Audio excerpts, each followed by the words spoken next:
Hello guys, क्या हाल चाल। मेरा नाम है कनेश का, आप देख रहे हैं लॉ 91। इस वीडियो में हम स्टार्ट करने वाले हैं नया सब्जेक्ट जिसका नाम है इंटेलेक्चुअल प्रॉपर्टी लॉ। आज वाला टॉपिक है वो है concept of property viz intellectual property. ठीक है, इसको कंप्लीट करते हैं। देखो, ये वीडियो आपके लिए सबसे इंपॉर्टेंट है अगर आप ये इंटेलेक्चुअल प्रॉपर्टी लॉ की पहली वीडियो देख रहे हो तो। क्यों? क्योंकि इस वीडियो में मैंने बहुत आसान भाषा में मैंने आपको समझाया है। तो इस वीडियो को बिल्कुल स्किप मत करना, छोटी सी वीडियो है, बहुत आसान है, कंप्लीट करेंगे क्योंकि थोड़ा सा टेक्निकल सब्जेक्ट है। ठीक है, तो टेक्निकल सब्जेक्ट है तो इसके बेसिक्स आपको अच्छी तरीके से आने चाहिए। अगर बेसिक्स ही नहीं आएंगे तो कैसे करोगे पूरा। बहुत आसान है, ये वीडियो अच्छी तरीके से देख लो, कंप्लीट कर लो, सारा कुछ समझ में आ जाएगा। ठीक है, चलिए शुरू करते हैं। अगर आपको पीपीटी चाहिए तो यहाँ पे लिंक आएगी, क्लिक कर लेना। ठीक है, इंटेलेक्चुअल प्रॉपर्टी को पढ़ने से पहले हम पहले देखते हैं प्रॉपर्टी क्या होती है। अब ठीक है, आपको पता ही होगा प्रॉपर्टी क्या पढ़ा रहे हो, बट ये जरूरी है, पढ़ लो चुपचाप। सिंपल वर्ड में प्रॉपर्टी का मतलब होता है कोई भी चीज जिसके ऊपर किसी पर्सन के लीगल राइट्स हैं, उसको बोलते हैं प्रॉपर्टी। अगर लॉ रिकॉग्नाइज करता है कि कुछ चीज आपसे बिलोंग करती है और आप उसको यूज कर सकते हो, एंजॉय कर सकते हो और सेल कर सकते हो, और किसी दूसरे को उस चीज को यूज करने से रोक सकते हो, ठीक है, तो उस चीज को बोलते हैं प्रॉपर्टी। एग्जांपल आपको पता ही होगा, जैसे कि आपका घर आपकी प्रॉपर्टी है। अगर वो लॉ ने रिकॉग्नाइज किया हुआ है तो सामने वाले घर को मत बोलना कि वो मेरा घर है। ठीक है, एक घर के डॉक्यूमेंट्स होते हैं, उसमें आपका नाम है तो ठीक है। ये piece of land, car, money in bank account, ठीक है, कार की आरसी में आपका नाम होगा तो ही। ठीक है, किसी दूसरे की मर्सिडीज को मत बोलने लगना कि ये मेरी है। ठीक है, तो ये सब चीज प्रॉपर्टी है क्योंकि लॉ इनको प्रोटेक्ट करता है, आपकी ओनरशिप प्रोटेक्ट करता है। ठीक है, legal meaning of property, law में प्रॉपर्टी एक बंडल ऑफ राइट्स होता है जो रिकॉग्नाइज और प्रोटेक्ट किए जाते हैं लॉ के द्वारा। ठीक है, जो ये राइट्स होते हैं वो यूजुअली इंक्लूड करते हैं right to possess, right to use उस प्रॉपर्टी को, राइट टू एंजॉय उस प्रॉपर्टी को। उस प्रॉपर्टी को आप ट्रांसफर कर सकते हो, सेल कर सकते हो, गिफ्ट कर सकते हो, लीज कर सकते हो, और राइट टू एक्सक्लूड अदर, किसी दूसरे को उस चीज़ को यूज करने से हटा सकते हो, मना कर सकते हो। ठीक है, प्रॉपर्टी कोई एक चीज़ नहीं होती है बट राइट होती है ओवर दैट थिंग। ठीक है, किसी चीज़ के ऊपर जो राइट्स होते हैं उनको बोला गया है लॉ में प्रॉपर्टी। ठीक है, तो प्रॉपर्टी का मतलब होता है कोई भी चीज़ जो किसी पर्सन से बिलोंग करती है, कंपनी से बिलोंग करती है, गवर्नमेंट से बिलोंग करती है, चैरिटी से बिलोंग करती है, या फिर किसी दूसरी चीज़ से। ठीक है, जो कि लॉ की नज़रों में पर्सन है। ठीक है, जैसे कि ट्रेड यूनियन भी प्रॉपर्टी ओन कर सकती है। लॉ में प्रॉपर्टी बहुत वाइड टर्म है, ये इंक्लूड करती हैं सारे राइट्स, इंटरेस्ट जो पर्सन लीगली ओन करता है और जिसको एंजॉय करता है। ठीक है, प्रॉपर्टी कोई ओनली एक फिजिकल ऑब्जेक्ट नहीं होती है, ये एक बंडल ऑफ लीगल राइट्स होती है। ठीक है, जैसे जब हम पहले प्रॉपर्टी बोलते थे तो हमारे दिमाग में क्या आता था, लैंड, हाउस, कार, ये सब चीज़। ठीक है, तो वो टेंजिबल प्रॉपर्टी होती थी। टेंजिबल प्रॉपर्टी मतलब कि जिसको आप टच कर सकते हो, ठीक है, और आंखों से देख सकते हो। However intellectual property intangible property होती है। ठीक, ये प्रॉपर्टी होती है property of the mind. Intellectual property law में जो टर्म है ना प्रॉपर्टी, वो रेफर नहीं करती लैंड से, बिल्डिंग से, या फिर फिजिकल ऑब्जेक्ट से।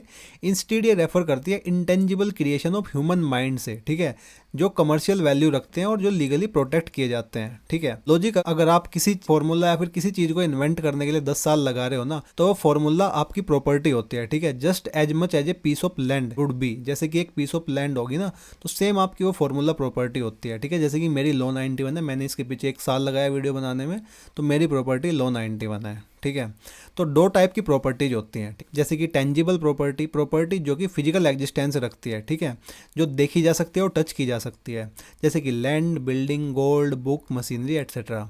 इंटेंजिबल प्रॉपर्टी, प्रॉपर्टी जिसकी कोई फिजिकल फॉर्म नहीं होती है, जो एग्जिस्ट करती है only as legal rights. Example जैसे कि right to recover debt, shares, copyright, patent, trademark, etcetera. तो इंटेलेक्चुअल प्रॉपर्टी इस कैटेगरी के अंदर आती है, मतलब इंटेंजिबल प्रॉपर्टी के अंदर आती है। ठीक है, व्हाट इज इंटेलेक्चुअल प्रॉपर्टी। अब इंटेलेक्चुअल प्रॉपर्टी क्या होती है? इंटेलेक्चुअल प्रॉपर्टी का मतलब होता है प्रॉपर्टी जो क्रिएट की जाती है ह्यूमन माइंड के द्वारा। ठीक है, in the result of intelligence, creativity, skill, innovation और इंटेलेक्चुअल एफर्ट।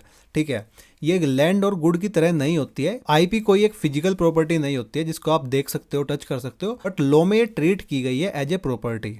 इसको प्रॉपर्टी क्यों बोला गया है? क्योंकि intellectual creation belong to a person. जो इंटेलेक्चुअल क्रिएशंस होते हैं वो किसी पर्सन से बिलोंग करते हैं, उनकी इकोनॉमिक वैल्यू होती है, वो सेल किए जा सकते हैं और लाइसेंस किए जा सकते हैं, वो लीगली प्रोटेक्ट किए जा सकते हैं, और उनका मिसयूज या फिर उनको चोरी होने से बचाया जा सकता है। ठीक है, इसीलिए लॉ एक्सक्लूसिव राइट्स देता है क्रिएटर्स को। ठीक है, simple example to understand IP, अगर कोई पर्सन किताब लिख रहा है, इन्वेंट कर रहा है एक मशीन को, डिजाइन कर रहा है लोगों को, और कंपोज कर रहा है म्यूजिक को, तो जो आइडिया है ना वो एक प्रॉपर्टी बन जाता है जब उसको लॉ प्रोटेक्ट कर लेता है। ठीक है, जैसे लॉ 91 है। ठीक है, लॉ 91 अगर लॉ ने प्रोटेक्ट किया हुआ है ना, तो ये मेरी प्रॉपर्टी मानी जाती है। ठीक है, मानी जाएगी। You can not touch a song और आइडिया, आप लॉ 91 को मैं टच नहीं कर सकता हूँ, but you can earn money from it, you can stop other from copying it. ठीक है, मैं किसी दूसरे को रोक सकता हूँ मेरा कंटेंट कॉपी करने से, उसको बोलते हैं इंटेलेक्चुअल प्रॉपर्टी। इतनी आसान भाषा में पूरे यूट्यूब पे कहीं नहीं मिलेगा भाई, क्योंकि मैं पहले यूट्यूब से ही पढ़ता था, तभी मेरे दिमाग में आइडिया आया कि कुछ इतना सिंपल बनाया जाए कि लॉ बहुत ईजी हो जाए सबके लिए। तो राइट ऑफ प्रॉपर्टी क्या होता है? Right of property intellectual property law में लीगल राइट होते हैं ओनर के to exclusively use, enjoy, transfer and prevent other from using his intellectual creation without permission. तो जो राइट ऑफ प्रॉपर्टी है इंटेलेक्चुअल प्रॉपर्टी में, वो जनरली इंक्लूड करते हैं right to use the intellectual creation, right to reproduce और manufacture, right to sell, distribute और license, right to assign और transfer ownership, right to sue for infringement, right to exclude others from unauthorised use. ठीक है, example जैसे कोई patent owner है वो रोक सकता है किसी दूसरे को बनाने से या फिर बेचने से उसके इन्वेंशन को। कॉपीराइट ओनर रोक सकता है किसी दूसरे बंदे को अगर कोई उसका कंटेंट कॉपी कर रहा है तो। ठीक है, ट्रेडमार्क ओनर रोक सकता है किसी दूसरे बंदे को सेम मार्क को यूज करने से। ठीक है, property versus intellectual property. Nature जो प्रॉपर्टी की होती है वो फिजिकल होती है, मोस्टली टेंजिबल होती है। इंटेलेक्चुअल प्रॉपर्टी की इंटेंजिबल होती है। ठीक है, क्रिएशन ये एग्जिस्ट होती है नेचुरली और बाय परचेज, ये क्रिएट की जाती है बाय ह्यूमन इंटेलेक्ट। ठीक है, एग्जाम्पल जैसे कि लैंड और हाउस, एग्जाम्पल जैसे कि पेटेंट और कॉपीराइट। प्रॉपर्टी को कौन प्रोटेक्ट करता है? प्रॉपर्टी को जनरल प्रॉपर्टी लॉ जैसे कि टीपीए वगैरह, इजमेंट एक्ट्स वगैरह, ये सब कुछ प्रोटेक्ट करते हैं प्रॉपर्टी को। स्पेशल आईपी स्टैच्यूज होते हैं इंटेलेक्चुअल प्रॉपर्टी में, जैसे कि ट्रेडमार्क एक्ट, ठीक है, पेटेंट एक्ट, ठीक है, और कॉपीराइट एक्ट। तो ये सब कुछ प्रोटेक्ट करते हैं इंटेलेक्चुअल प्रॉपर्टी को। ड्यूरेशन यूजुअली परपेचुअल होती है प्रॉपर्टी और ये लिमिटेड टाइम के लिए होती है। रिस्क ये जैसे कि इसको कोई चोरी कर सकता है, डैमेज कर सकता है। इसमें इंटेलेक्चुअल प्रॉपर्टी में क्या रिस्क रहता है? कॉपी कर सकता है कोई किसी के कंटेंट को, या फिर पायरेसी का रिस्क रहता है।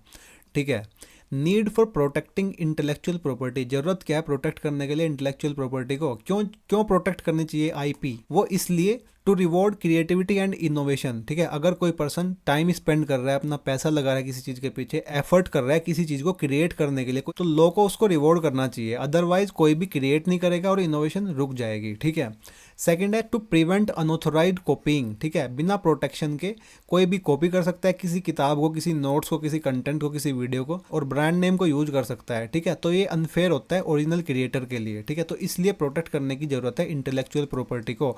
आपका सामान, आपकी चीज़ें कोई यूज कर रहा है, ठीक है, बिना आपकी परमिशन के, उसको मोनेटाइज करके पैसे भी कमा रहा है, तो वो बेकार गलत होता है ना।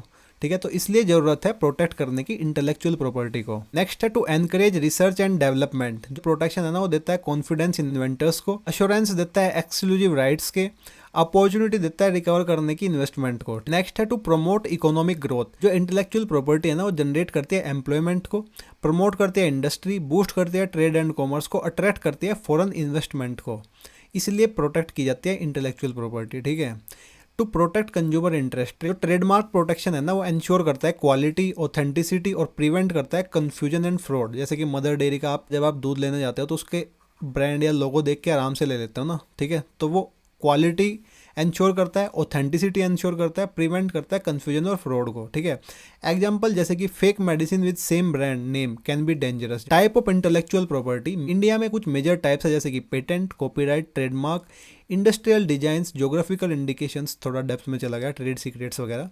ठीक है, इस कोर्स में हम इन 3 चीज़ों पर सबसे ज़्यादा ध्यान देने वाले हैं, patent act, copyright act, trademark act. Type of intellectual property, ठीक है, द बिग 3, ये 3 सबसे इंपॉर्टेंट टाइप है जो कि हम पूरी इस प्लेलिस्ट में कवर करेंगे, जो कि पहला है पेटेंट, कॉपीराइट और ट्रेडमार्क। ठीक है, पेटेंट गवर्न किया जाता है द पेटेंट एक्ट 1970 से। ध्यान रखना, इंटेलेक्चुअल प्रॉपर्टी का बेयर एक्ट में ढूंढने लगना कि इंटेलेक्चुअल प्रॉपर्टी का तो कोई बेयर एक्ट ही नहीं है।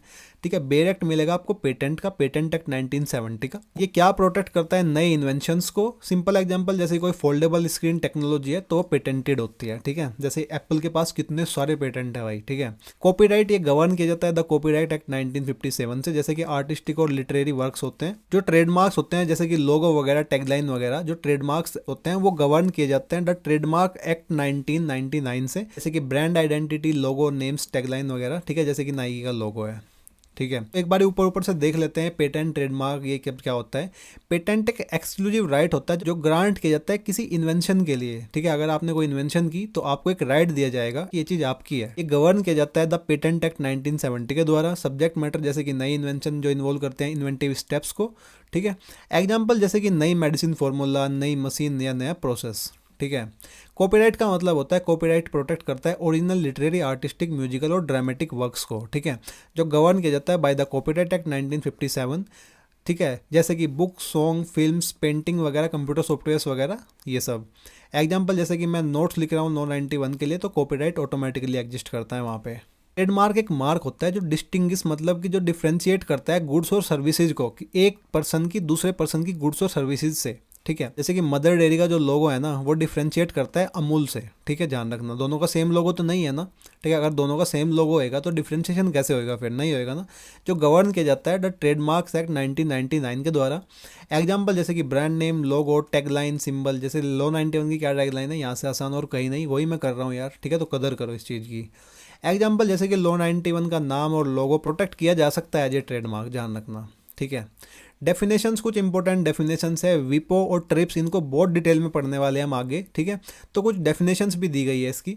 जैसे कि विपो, जिसको हम बोलते हैं world intellectual property organisation, define किया है उसने इंटेलेक्चुअल प्रॉपर्टी को एज क्रिएशन ऑफ माइंड, ठीक है, जैसे कि इन्वेंशन, लिटरेरी और आर्टिस्टिक वर्क्स, सिंबल्स, नाम या फिर इमेजेस यूज्ड इन कॉमर्स, ठीक है।